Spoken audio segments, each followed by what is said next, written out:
Hey everybody, it's Mike Copera with podcastcondition.com with our 59th episode of What You Drinking. And this week we are going to be drinking some beers from a wonderful state, one of my favorites to visit, and one that some of us have recently just been there, so we've got some good beers I'm sure we're going to see.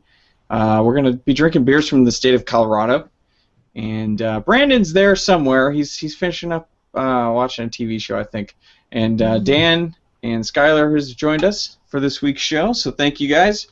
And thank you, Brandon, when you watch this, possibly in the future. Thanks for joining.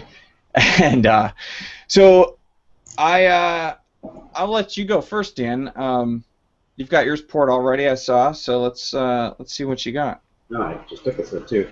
I mean, I got one of the old standbys. Nothing fancy. It's the good old Dale's Pale.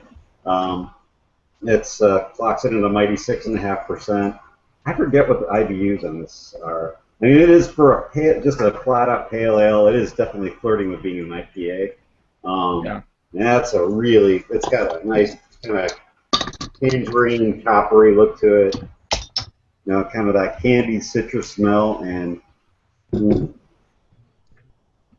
hops and caramel, and it's just, it's just, it's one of those things where you don't drink it for a while because there's so many other things to drink, and then you go back and you're like, oh, okay, this is good. But I'm back. Yeah. It's like a great standby just to always have going on in the fridge. It's just like one of those regulars. Like I always have the Daisy Cutter, or even the Goose Island IPA is a good standby. But Dale's Pale Ale or the Mama's Little Yellow Pills from the same brewery there, it's good stuff to have on a regular basis. So that's a good one.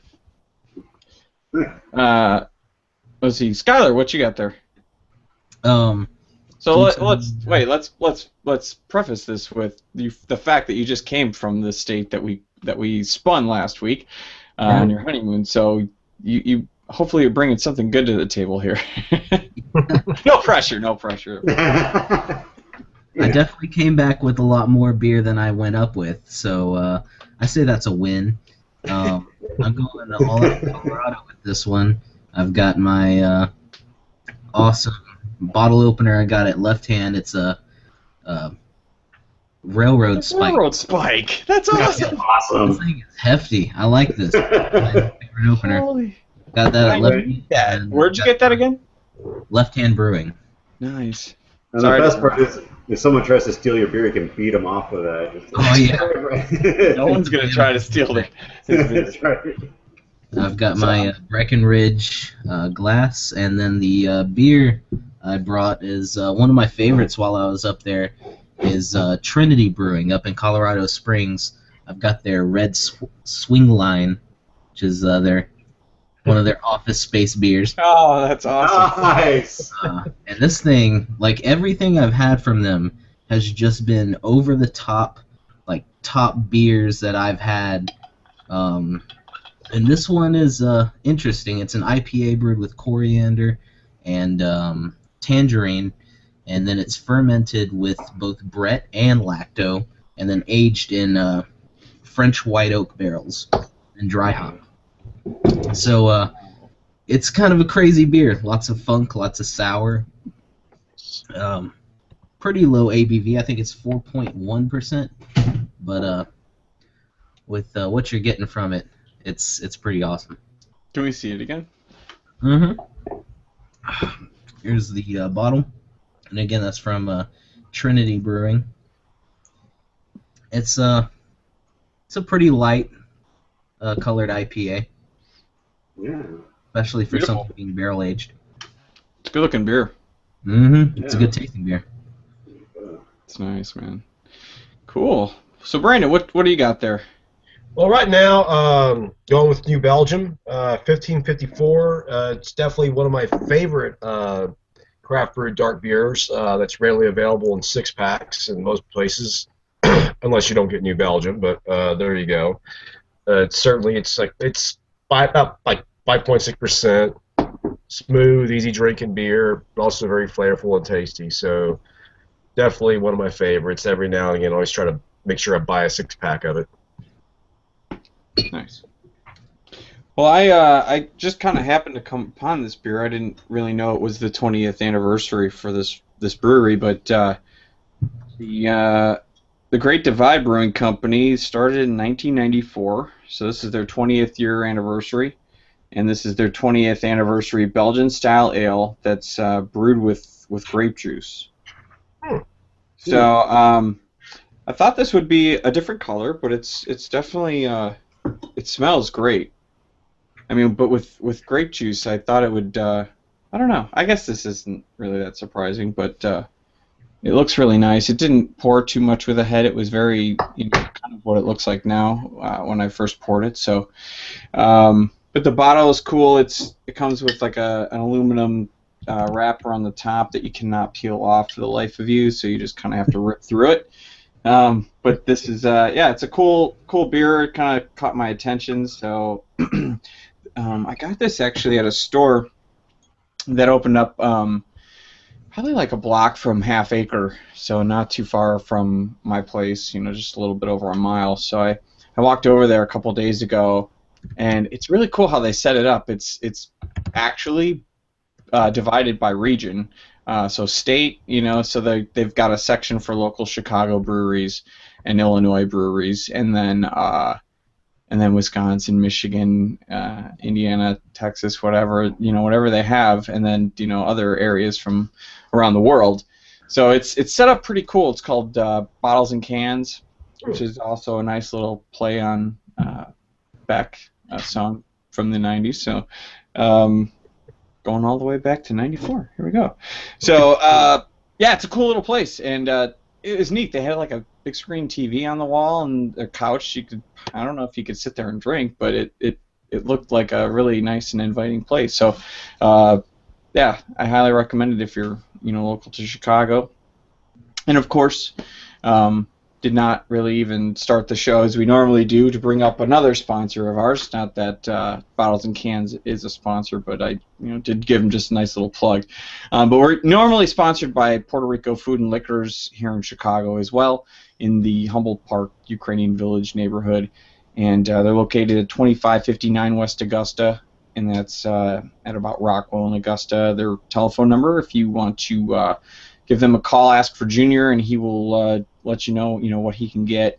Normally, he will ask to see if he can get something ordered from his distributors if it's not something he normally carries. So he's really good about that kind of stuff, as well as just being a really good guy and knowing what kind of beers to put on the shelves. So it's always getting better. Give them a call at 773-342-2678. They are on Facebook and also Twitter at PRFL2559. So, anyways, back to this beer. I haven't even tried this yet. It smells really good. When I first poured it, I smelled like kind of like pepper.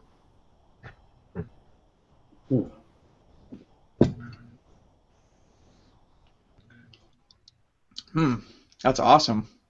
Yeah,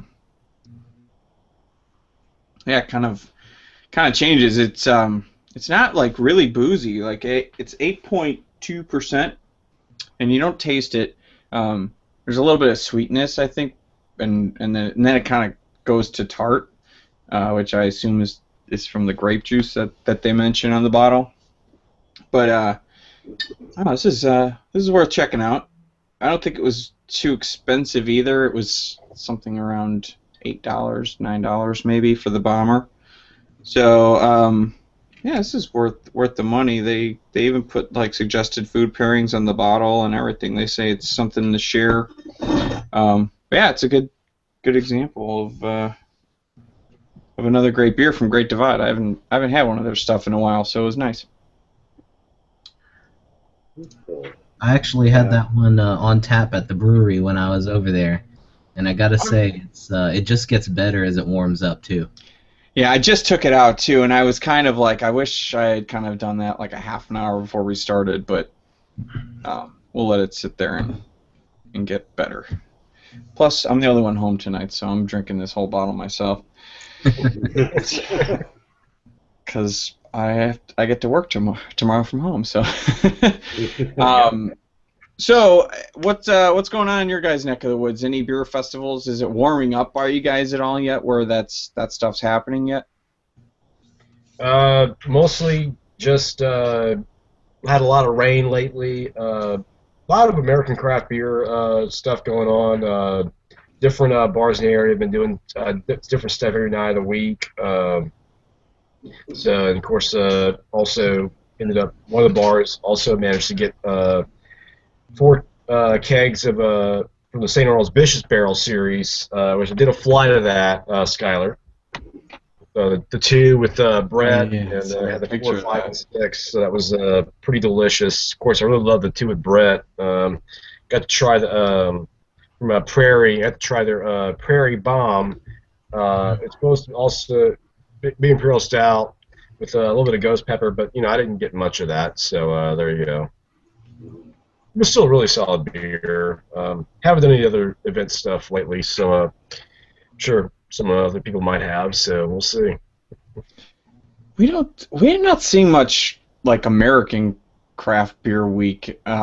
It's almost all just Chicago stuff here now. So it's all centralized here, I think, and that's I think kind of a shame because I think bar owners should be jumping on that as well. Just get a little bit of a head start with your specials and getting people to drink, a week early or at least a few days early.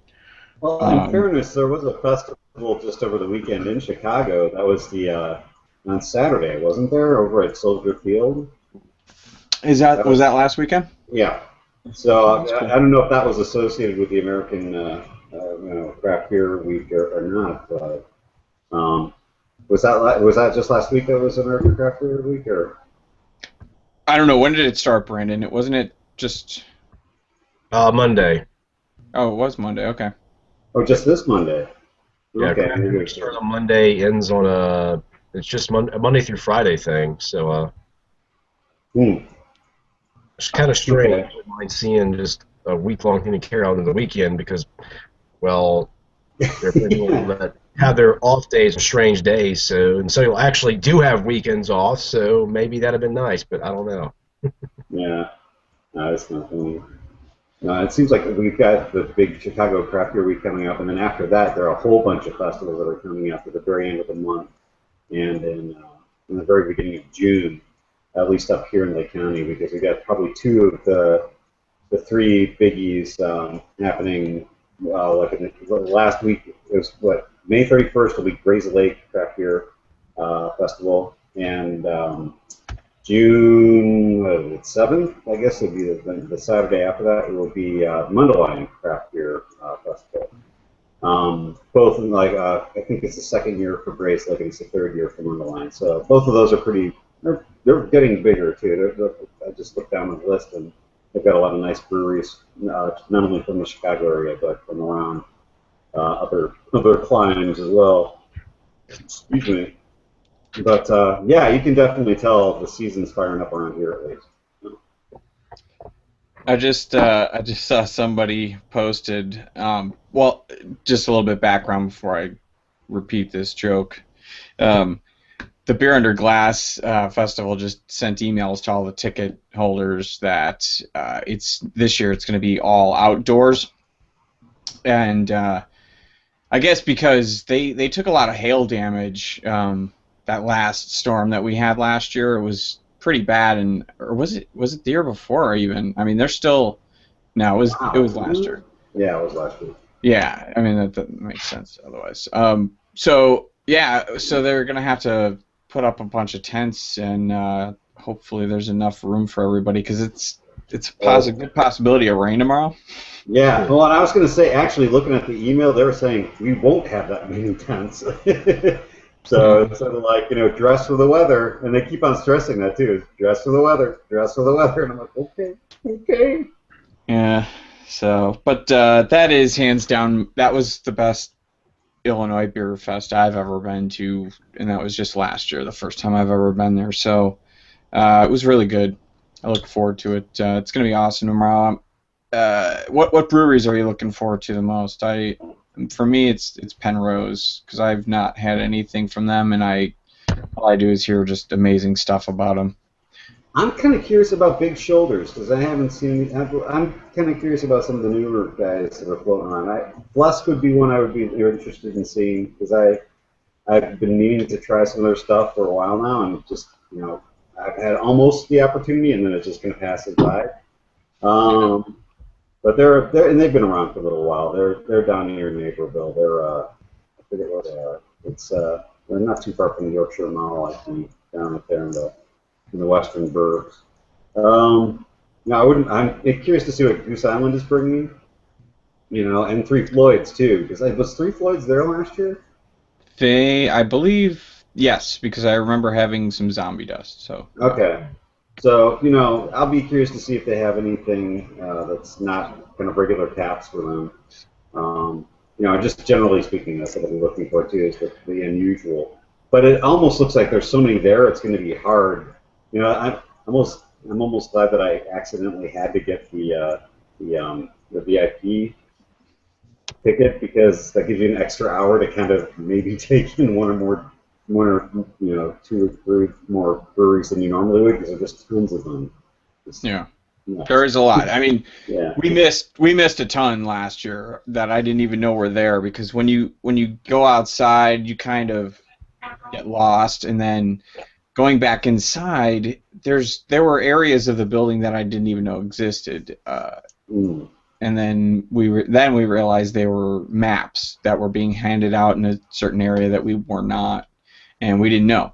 So we missed out on a bunch of stuff up until the very end. So then we kind of like ran over there and tried to get whatever was left, but most of the good stuff was gone, of course. But I could see Goose Island bringing some Bourbon County variants, but most likely it's going to be the ladies, like the Lolita and the Matilda. Right. So I don't know, but either way, those are good beers as well.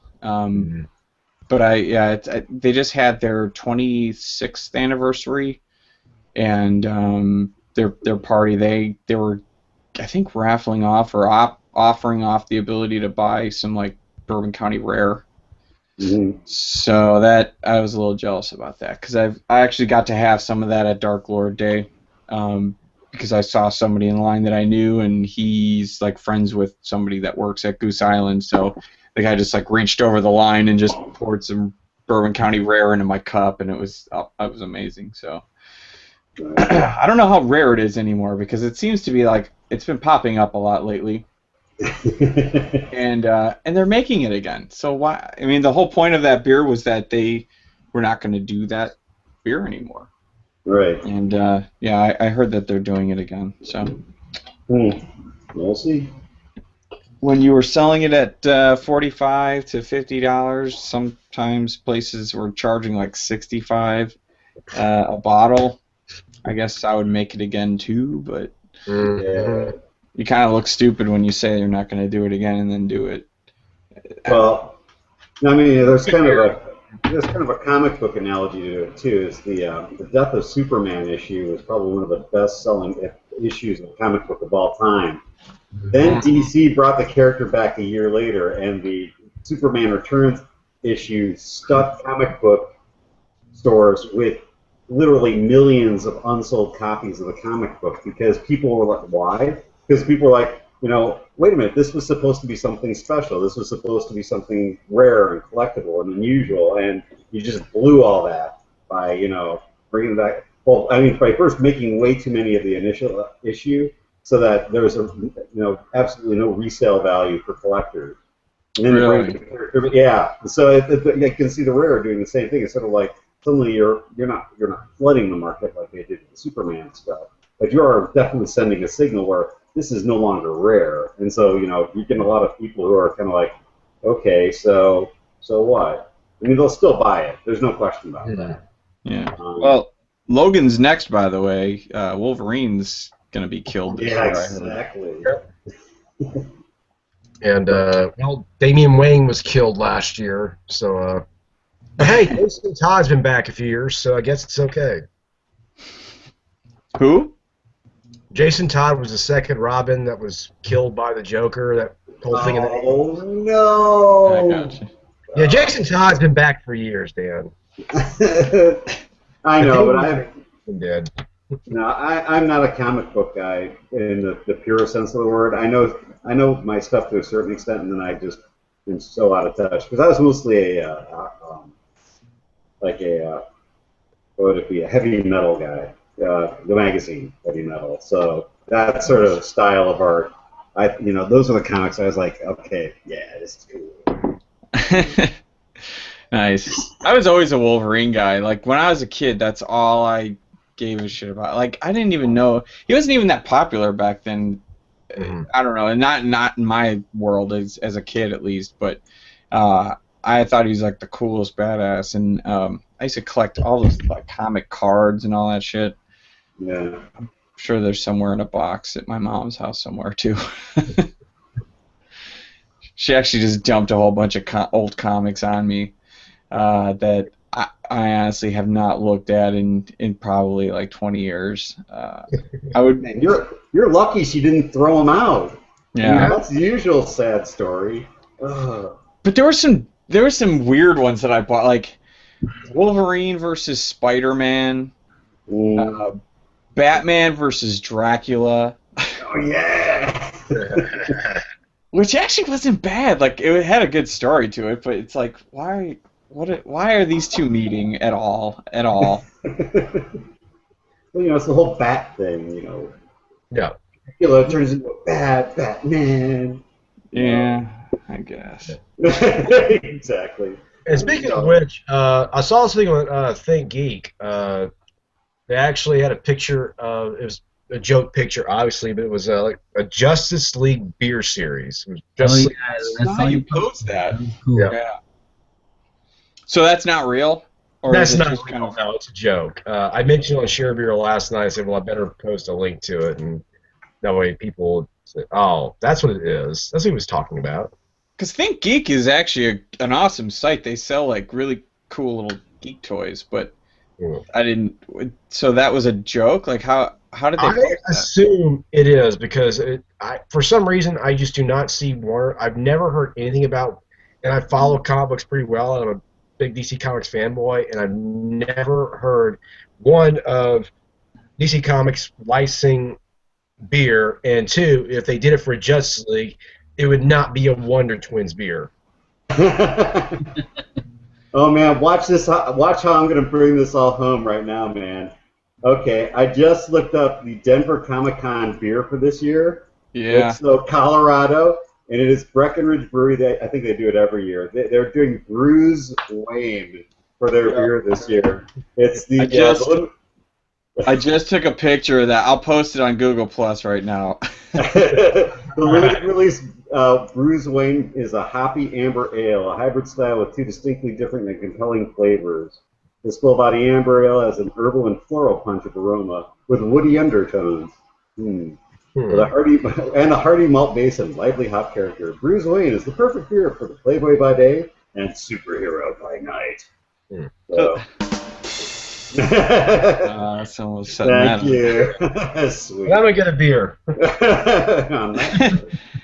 So I just posted. Yeah, there he goes. I just posted the. It's actually not a bad label for a beer if you're gonna be at a comic book convention, though. Nah, it's all right. So, did you guys like the? Because the second season is coming sometime this year of the Brewdogs show. Yeah. Did you guys both like that show? I was a big fan. I don't know if you guys enjoyed it. Dan, I know we've talked about it before, so I know. So I just read that there's a new beer reality TV show. I'm hoping this isn't going to ruin beer reality TV, but it's going to be on A&E, and it's going. They just greenlit it. It's a new reality show. Produced by Mark Wahlberg. So Marky Mark. Okay. Well, I'll reserve judgment. First of all, I had no idea that Marky Mark, and I'm going to call him Marky Mark because that's what I can. To beat me up because he could if he was here. He's got like 4 shows that he produces on A&E. They're like giving him shows like it's crazy. But but this one is called the Big Brew Theory. So it's a play on the Big Bang Theory. So it's called the Big Brew Theory, and it follows a group of MIT students who decide to form their own brewery in Boston. So this is an article that I got off of WallStreetCheatSheet.com. I kind of love that website name. That's awesome. So that's where this story comes from, and so it's gonna follow like a bunch of MIT grads that are gonna put their savings together to put together a microbrewery, they call it, and then they're gonna have a girl, of course, to help with the business, and she's gonna be beautiful, and yeah, they're trying to make it like the Big Bang Theory almost, but anyways. I don't know. This could be good if there's good characters, but I don't know. Would you check? You would have to check it out if this brewery opened up in your neighborhood, right? Or is it something that you'd be? So it's not like a fictional thing. It's like an actual like reality. It's a reality show, so it's got to be a real place that they're trying to open. Up to a point. Yeah. Well, I mean, A&E may own it. I don't know. You know what I'm saying? I don't know, but it seems to be like it's going to be a real brewery in Boston. So, like I understand, having a well-established brewery and having a TV show like you had Brewmasters where they did the Dogfish Head. What was that? What did you think of that show? I really enjoyed it. I know a lot of people, didn't like it for whatever reason. It was marketed as, we're going to follow all these breweries, and then it ended up just being Dogfish Head. They should have just called it like the Dogfish Head Show or something, and it would have. Did they market it that way? Yeah. Yeah. From what I understand, that's how it originally was supposed to be. It was going to follow all kinds of different craft breweries, and then they just kind of stuck with Dogfish. But I really enjoyed it, and I like brew dogs, but I don't know, having a brewery that's kind of started up from a TV show just seems gimmicky. Yeah. I don't know, it might cheapen it. It all depends on if they brew good beer. Well, I was just going to say is that whenever you're getting something that sounds like it's engineered by producers in terms of a concept, which this really does sound like. I mean, from the title to the just reeks of it. Exactly, they're poor guys and this girl, just like in that other show. It'll be money, baby. It's like, come on. So it may very well be a real brewery, and they may very well know what they're doing. But once you get that taint, there's. But maybe they don't know what they're doing. They're MIT students. It doesn't mean they know how to. Oh, that's true too. Yeah. And there's a difference from the average home brewer and somebody like at Zach's level. Like he's a home brewer, but I mean I saw the episode that you guys did on Share a Beer with the smoked porter, right? Mm-hmm. And everybody did their own version, and it's obviously going to taste different because everyone's got different ingredients from their region. The water itself is going to be different, but everyone said that far by far, just Zach's just was his was phenomenal, above and beyond. I wish I could have shared that with you guys. It was probably one of the best smoked porters I've had. Wow. I agree. Yeah. So I really like yours too, Skylar, by the way. Thank you. Sorry for interrupting. And that's another thing I remember from the show that everyone else was saying that Skylar's was right up there. Just Zach's is obviously professional grade. It's just so if these guys on the show aren't to that standard, it's the bar's been raised because there's too many people that are dipping into this, and I don't think it's going to be a situation where there's a bubble that pops and that's why all the breweries go away, but it's going to be who's got the best beer, who's going to bring the best experience, who's going to make more of an impact in the local community, who's going to be the place that everyone wants to go to hang out and be friends with everyone that works there and also goes there to drink. Mm-hmm. Right. You know, there's a difference between having the best beer. Three Floyds to me has some of the best beer that I can locally get here in Chicago, because you know they're right over the border. But I don't go there that often because it's so popular that it's so crowded, and that kind of, and I don't say this as a knock to Three Floyds, because it's a great thing that they're doing. They're very successful at what they do. They brew great beer and they market it well. I mean, they don't have to market it at all, really. Their reputation stands for, or speaks for itself. And but I don't go there that often because it's hard to get in. You know, it's there's usually a line, and the bouncer at the door is constantly dealing with people asking probably stupid questions. Some people that don't have never been there, and they have questions that are repeatedly asked. And sometimes they have an attitude. Even, you know, for people who know what they're talking about, or you know, I'm you know, I find myself pretty knowledgeable in beer, and I find like sometimes they're rude there to you, just because they're constantly dealing with, you know, crowds and crowds of people. And it's not always the case. It could maybe be on bad days when I go there, but it's like I've had better experiences at places that are closer to my house, and I will continue to drink Three Floyds beer and buy their beers because it's awesome and I love it. But besides Dark Lord Day, I usually don't find myself going there unless it's like a day off, and an unexpected day off, and I can kind of go there at a certain hour that I know I can kind of beat the crowd.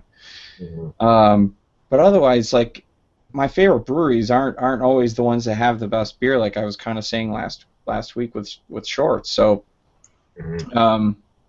it's the ones that don't really know what they're doing, and it's just a hobby, and they took a chance, and I respect that. But if you don't have the base knowledge of this and the science of brewing beer, and understanding, you know, just the complexity, and there's so much to learn. I mean, just go to the Cicerone website and see what kind of stuff you have to know to get the Master Cicerone certification. It's ridiculous. It's crazy. And I remember watching, there's a documentary on Netflix called Sohm, and it follows like these 3 or 4 guys or girls that are trying to get their sommelier certification, master sommelier. Oh yeah.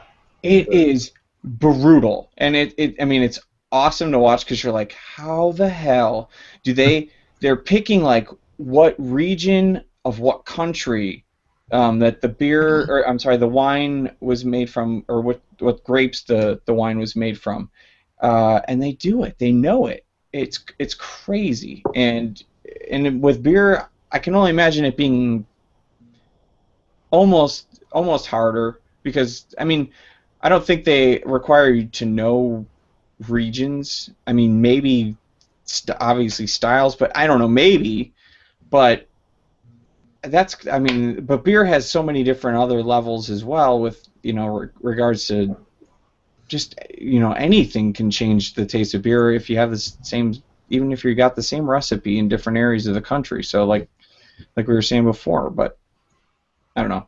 I feel like I'm rambling now, so I'll. Well, no, all I was going to say was that I think what actually concerns me about brew dogs too, is that there is this element of sort of trying to appeal to entertainment value by not exactly belittling the subject, but by going for the least interesting parts of the most sort of obviously, you know, funny moments sort of things. Like, the one thing about brew dogs that I cannot stand and do not abide is the converting a million craft beer virgins section. Because first of all, I think that craft beer culture in America is rampant and broad enough that there aren't that many virgins out there, and so you kind of, it's almost like you've got this sort of Scottish, ha, the American beer scene isn't still quite there yet, so we're going to go help these, you know, these poor benighted people out. But the other part of it is that it's, you know, it's sort of like, if I wanted to see a beer show about people who haven't had craft beer yet, I wouldn't watch this show. but I wouldn't probably watch that show if it was just devoted to that anyway. So why is this segment here? You know, and I just see it as being sort of trivializing of the whole thing, and that does not sit well with me. I see what you're saying. Yeah. But I never thought of it that way. I always just I doubt that most of those people really have never had a craft beer, but it's just then why have the segment? because for me it means that they're just kind of showing how they want to share the knowledge and just make sure that there's people that know that there's better beer out there because it's as much as craft beer is popular because it's what we breathe and eat and sleep, but other people don't. I swear to God, I work with so many people who they and even if they do occasionally drink a craft beer, one they don't follow it like we do. It's this is like comic books with kids or baseball cards. This is our adult hobby. They don't get it like that, and there still are a lot of people who don't go past like maybe an IPA or a pale ale, and that's their extent to the variety of craft beer. So when I watch that show and that segment comes up, I still like it. I watch it because I think those guys have good, fun personalities, and I feel like the experience that they're having is real. Like they're liking the beers, and they probably have never had those specific beers. Maybe those people have never had like a dark chocolate stout, and that it's that kind of stuff that I watch that and I get you. It's filler, but so is like the segment where it, and I find it humorous, and I also like I also think it's good for educating the beer novice. The segments where they kind of explain the style of beer that they're going to talk about, and they do a little cartoonish little segment where it's explained in their voices, but it's over like a drawing or something like that, where they explain like where the IPA came from. They tell about the British colonizing in India and having to throw extra hops to preserve the beer. It's a story that most beer geeks know, but the novice wouldn't, and they do it in a little fun little cartoony way. But that's another filler segment, but it's good for getting people into beer. So I don't know. I don't think there's anything I don't like about the show. I mean, it could be pretty over the top sometimes, but for the most part, those guys kind of crack me up. Yeah. No, I have to say that in general, I do like it. I don't know, and I'm not sure that I buy the whole thing. Like, if I were someone who hadn't tried craft beer before, I would not be on the edge of my seat about the craft beer virgin segment. I think the name is weird. Yeah. So I mean, you kind of have the double-edged sword. Sort of like, as someone who drinks craft beer, I don't need to see it. As someone who doesn't drink craft beer, I'm not going to see it. So. We just dissected BrewDogs like way more than I thought. This is serious stuff, man.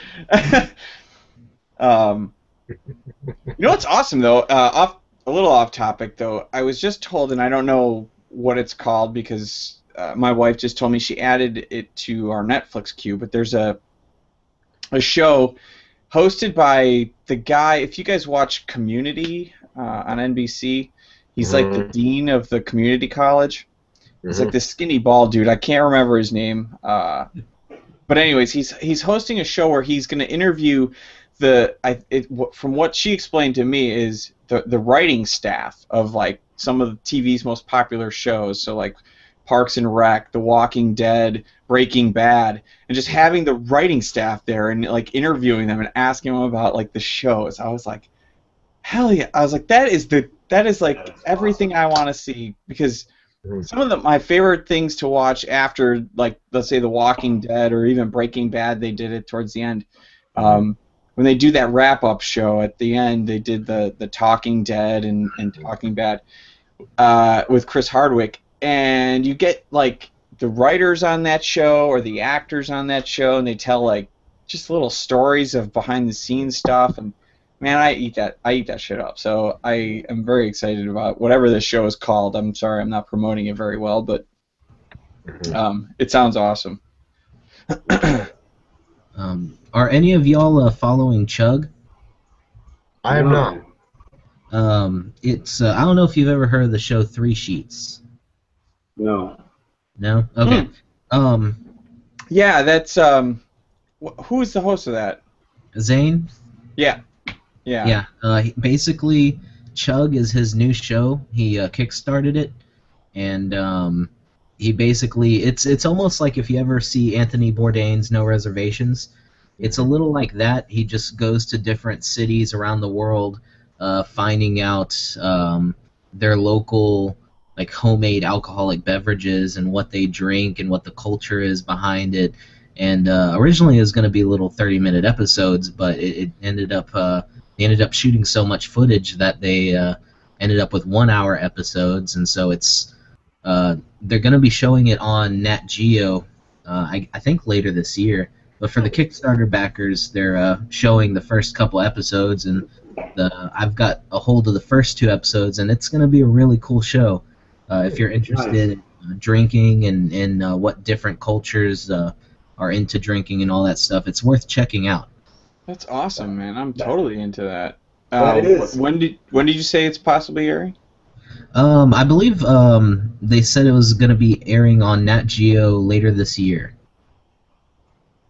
Sweet. I will be looking into that. Yeah. That sounds really good.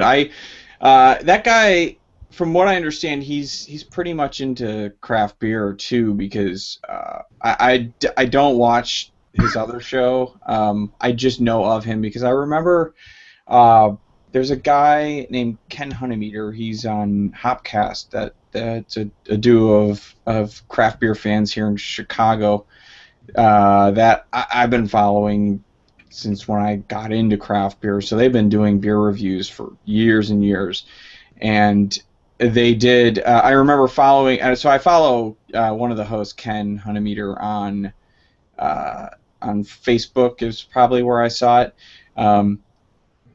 And he met the host of that show, and they were drinking some Goose Island beer. I can't remember which one it was. Ken, I know I don't know if he did at the time, but he now works for Goose Island.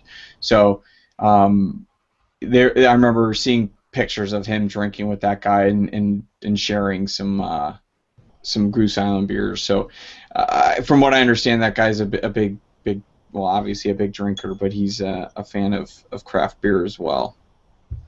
And thanks for posting that link there, Skylar. I'm going to definitely check that out.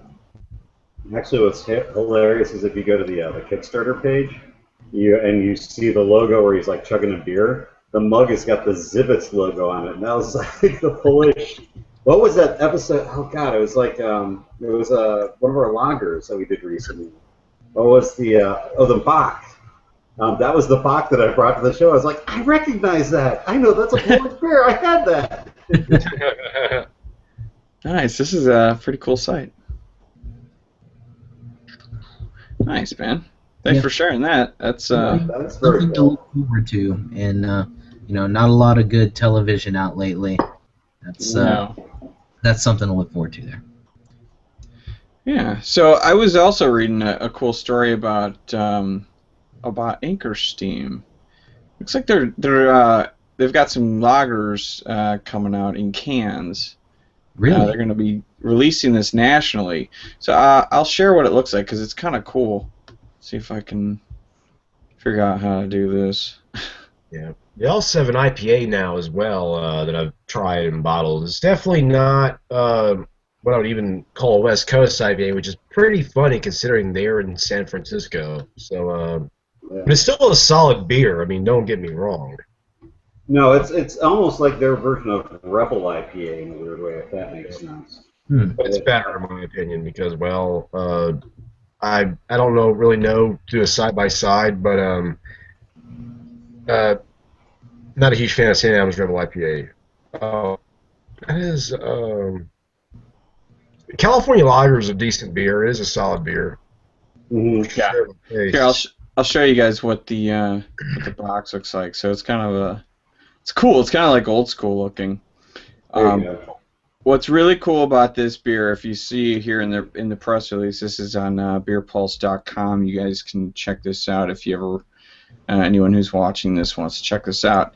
But it looks like it's going to be a partnership between the brewery and, let's see, a portion of the proceeds from Anchor lager sales will support the National Parks Conservation Association and the California State Parks Foundation.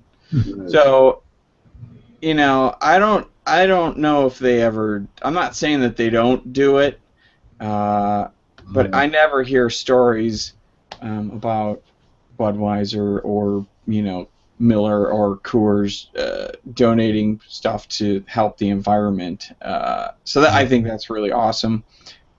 Another example of a brewery doing something amazing like that is isn't there a program at Boston Beer Company with Sam Adams where they're like helping giving loans out to businesses trying to start in the food service or the alcohol service.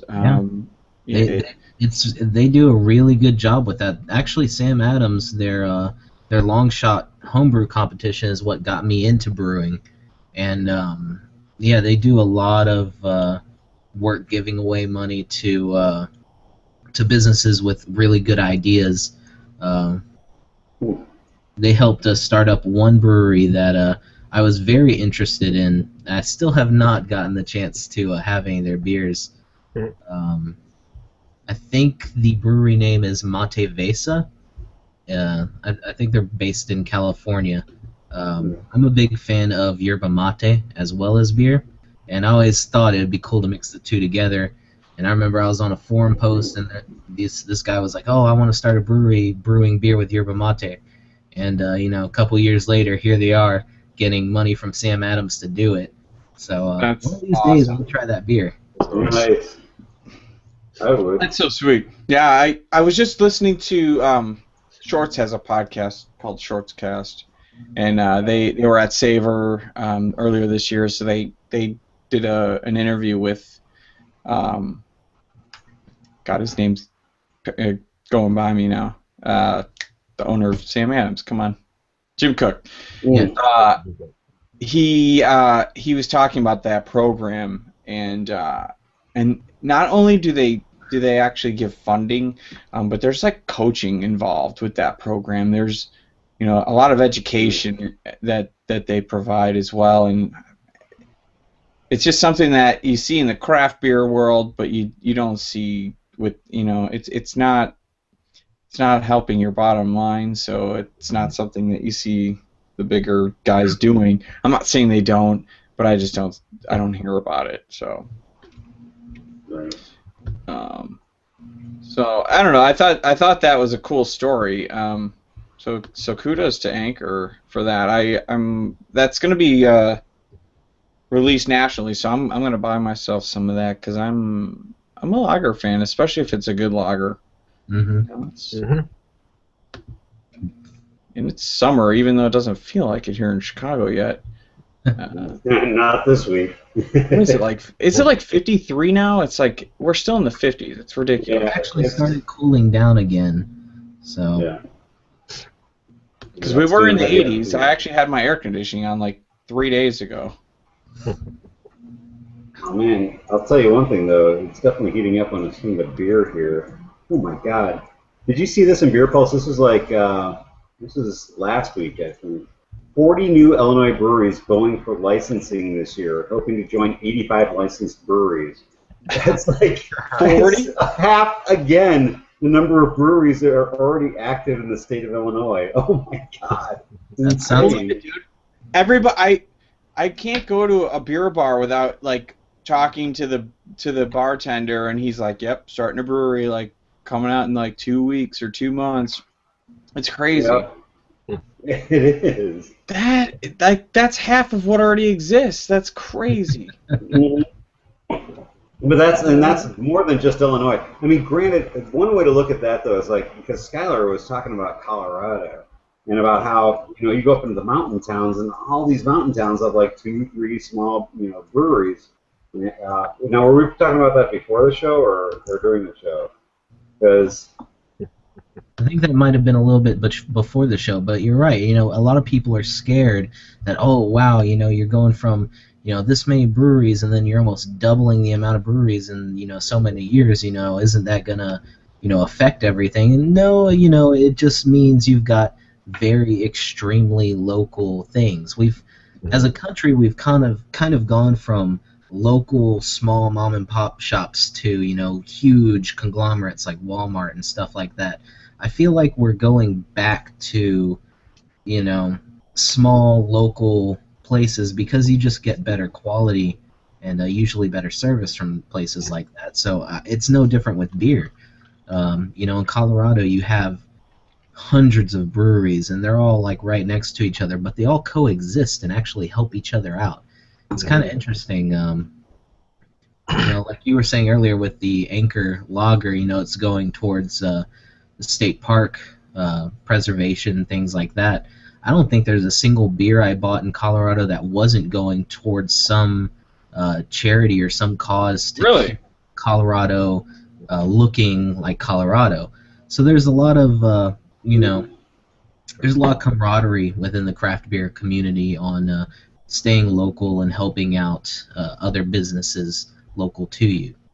well, and it's an interesting difference in that if you're looking at large corporations and distribution, alcohol is one of those things where you really can't be this big conglomerate and automatically dominate everything in the sense that the small breweries are kind of legally beholden to only grow up to a certain point based on the local law. So as a result, they can kind of maintain these things, and they can't distribute the beer elsewhere. So they become hubs of, you know, of sort of entertainment. They become places to visit. They become, you know, kind of these little pockets of culture that you have to go to that can't be brought to you necessarily like the big corporate stuff can.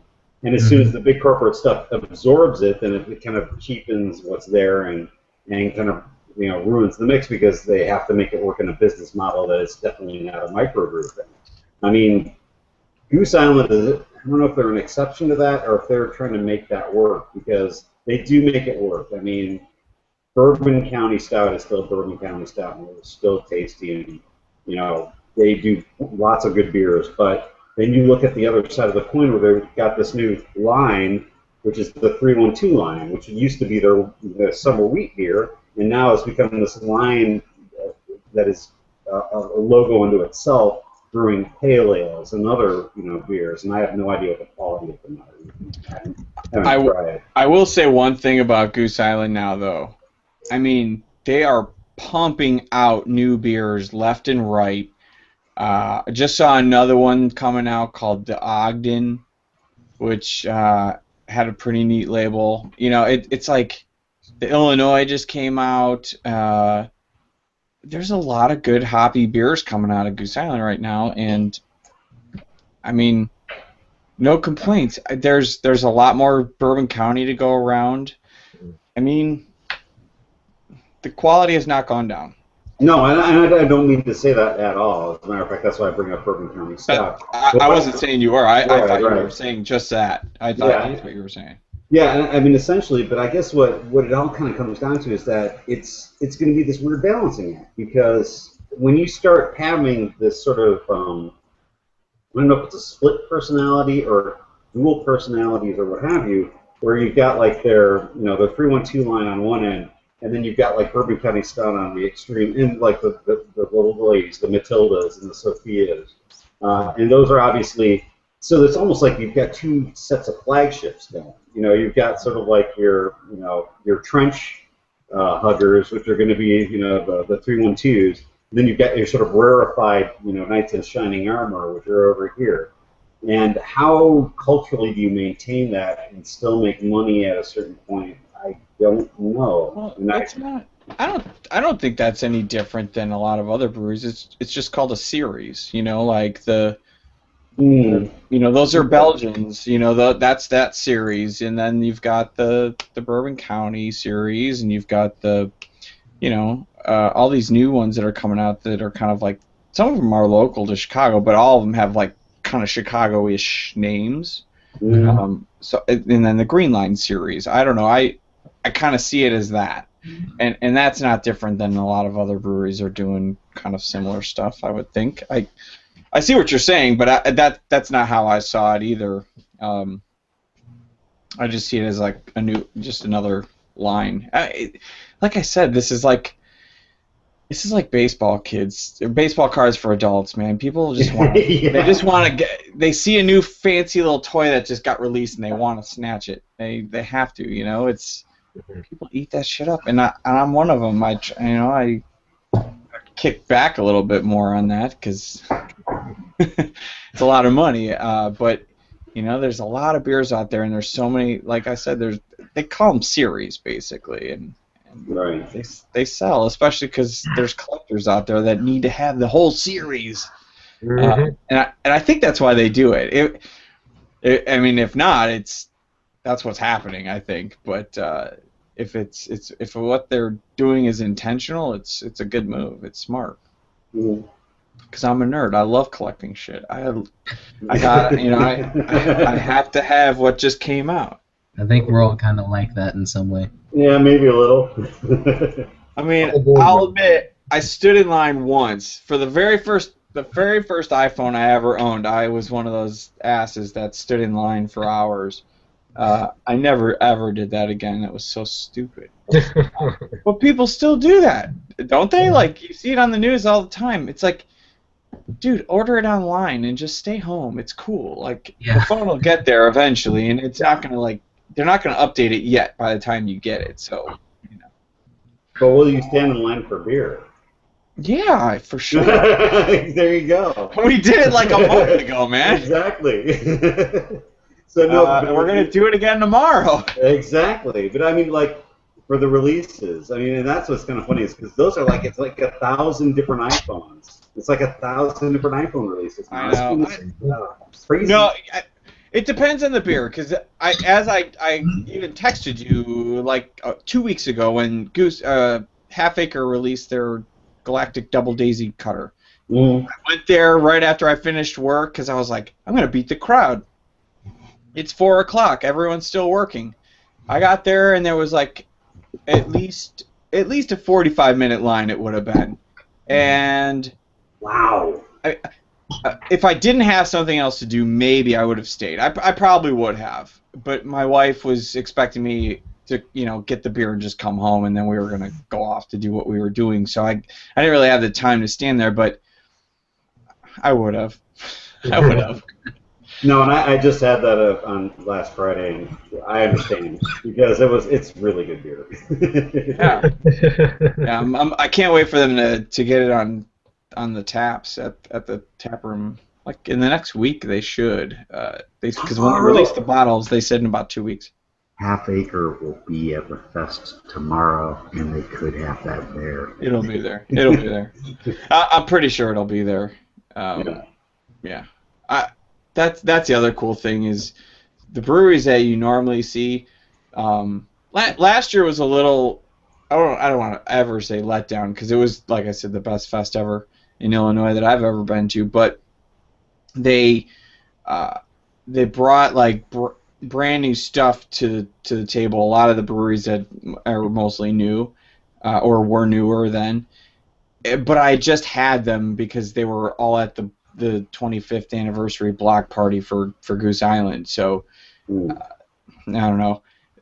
There were a lot of repeats from those two, but it was like the same week, so I shouldn't be surprised by that.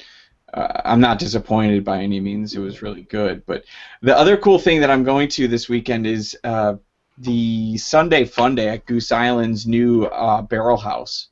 Right. They apparently are having a dodgeball tournament between all the breweries in Chicago, and I think you get the opportunity to possibly play with them if you want. So I might do that. I might be playing dodgeball with some brewers on Sunday. So I'm excited about that. It's cool. It's like, I think it was only like $10 or something like that, but it's way the hell out there, and there are no trains near it. It's gonna be all buses, and but it'll be fun. Ronnie and I are both gonna head to that. So yeah, it does. I love that guy. Anyways, cool. So I think we are getting. Oh, we're already at 9 o'clock. So I think we should spin for next week. And Wait. You got to check the wheel because last week there was like saisons were still on there. And it's like, come on, the Colorado better not still be on there, man. Yep. All right. I mean, I haven't changed it from last week, so Colorado's definitely still on there. Mm-hmm. All right. There we go. All right. No, don't spin. All right, we got Belgians. Yeah. We got the wild card. I think we should keep that. A collaboration beer, Colorado. We'll take that off for now. West Coast style IPA. Did we do that yet? I don't think we did. Wait a minute. Yeah, did we? We've got the state of Washington. We did 10% or higher, which we just did. Yeah, that should probably come off. But it's a fun one. It's a fun one. I know. All right. If it comes up anytime soon, we won't do it. But we'll just All right. respin because we just did it last week. But IPA, rye beer, IPA with Cascade hops, anything barrel aged, anything from your cellar. I can't wait for that to come up. Yeah. I cannot wait for that to come up. Saison, canned beer, and Brandon's famous malt liquor. No. Joke, by the way. If it comes up, we don't have to do it. It was a joke. Hey man, Dogfish Head made one. They used to. I remember this was like probably like 7, 8 years ago. Dogfish Head released a malt liquor, and they sold it. I remember it being on the shelves, and next to it you could grab a brown paper bag to put in it with the Dogfish Head logo like on the side of it. It was awesome. Nice. So man, there's some breweries that do good malt liquor. So I say leave it on and we let it fly. Like, it started as a joke maybe, but now it's a challenge. Yeah, Let's go with it. I agree. I agree. So what do we want to add? We should add something because it's been a while. We've been taking stuff off like pretty much every week, and we just took another one off. So Well, why don't we replace a state with a state? I like that. All right. We still have Washington. I'm voting Ohio simply because there are not that many out there, but the ones that are out there are beers that I like to go to. So. Okay, but can Brandon and Skylar? Oh, that's a good point. Do you guys get like Great Lakes is pretty much the only thing I could think of, and Hop and Frog? Hop and Frog. Yeah. Yeah, Robert I'll be able to find some Hop and Frog. I'm not sure, but I know we don't get Great Lakes down here. I wish we did because I really do like their beer. Oh man, I'll get you some Edmund Fitzgerald. Yeah, that's a good beer. Really like their right. beer, by the way. All right, Let's so, pick a different state. Yeah, definitely. Well, wait a minute. Well, Brandon, why don't you pick a state because you know what you're getting at there, and same with you, Skylar. That's a good idea. Yeah. California. California. Broad. This is true. That's a good point. That's a good pick, actually. I like that. Yeah, let's go with it.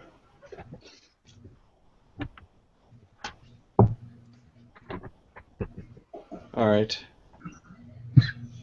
We've applied the changes to the wheel according to the site.